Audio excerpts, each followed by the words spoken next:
Weights.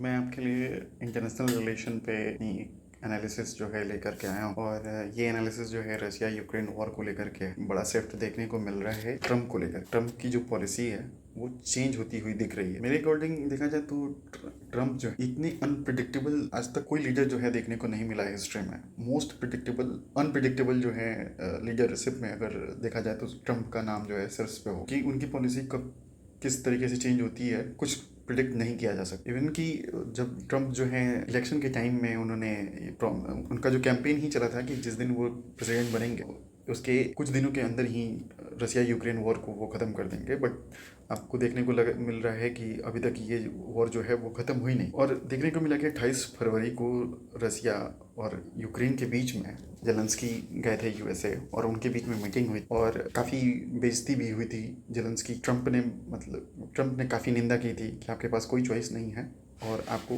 बैठ करके किसी तरीके से पीस जो है वो कायम करना है। बट रसिया जो है लगातार युद्ध होता रहा और ये वॉर जो है अभी तक कंटिन्यू होता आ रहा है। इवन कि ट्रम्प जो है 3 बार फ़ोन कॉल भी किए बट प्रेसिडेंट जो व्लादिमीर पुतिन है वो कभी लेट से कॉल रिसीव किए या फिर कभी रिसीव नहीं किए और कभी भी कंक्लूसिव चीज़ें नहीं हो पाई कि वॉर कैसे ख़त्म होना है। अभी देखने को मिल रहा है कि नाटो के साथ मीटिंग हुई, नाटो के चीफ के साथ मीटिंग हुई प्रेसिडेंट ट्रम्प और उनकी पॉलिसी में एक शिफ्ट देखने को मिल रहा है। अब वो बाइडेन की जो पॉलिसी थी पहले जो कि यूक्रेन को वो सपोर्ट करते थे बाइडेन विद मनी और एंड जो एमुनेशंस थे और पैट्रियोटिक डिफेंस मिसाइल सिस्टम, ये सारी चीज़ें जो हैं वो देते थे ताकि यूक्रेन जो है वॉर को कंटिन्यू कर पाए। ट्रम्प के आने के बाद ये चीज़ें जो हैं वो ख़त्म हो गई थी। लेकिन ट्रम्प जो है अपनी पॉलिसी को अब चेंज कर रहे हैं और ये शिफ्ट हो रहा है कि ट्रम्प जो है जो भी हेल्प है वो नाटो को करेंगे।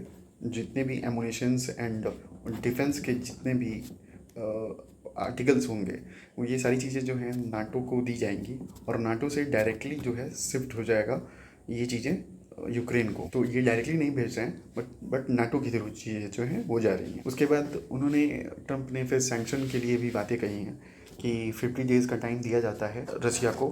50 डेज़ के अंदर जो है इनको वॉर जो है ख़त्म करनी है। अगर ये 50 डेज़ के अंदर वॉर ख़त्म नहीं करते हैं तो 100% टैरिफ जो है वो लगाया जाएगा और 100% टैरिफ भी लगाया जाएगा। साथ ही साथ इनके जो पार्टनर्स होंगे जैसे कि आप देखने को मिलेगा कि रसिया के अभी पार्टनर में चाइना एंड यूएसए है, तो इन दोनों के ऊपर भी सैंक्शन का काफ़ी खतरा जो है वो मंडरा रहा है। तो इनका कहना है कि 50 डेज़ के अंदर अगर चीज़ें पीस में नहीं बदलती हैं तो रसिया और चाइना दोनों पे टैरिफ जो है लगाए जाएंगे। तो अभी देखने को मिलता है कि रसिया जो है most heavily sanctioned country in the world है। बट मुझे नहीं लगता है कि रशियन प्रेसिडेंट व्लादिमीर पुतिन को इससे बहुत कुछ फ़र्क पड़ता है।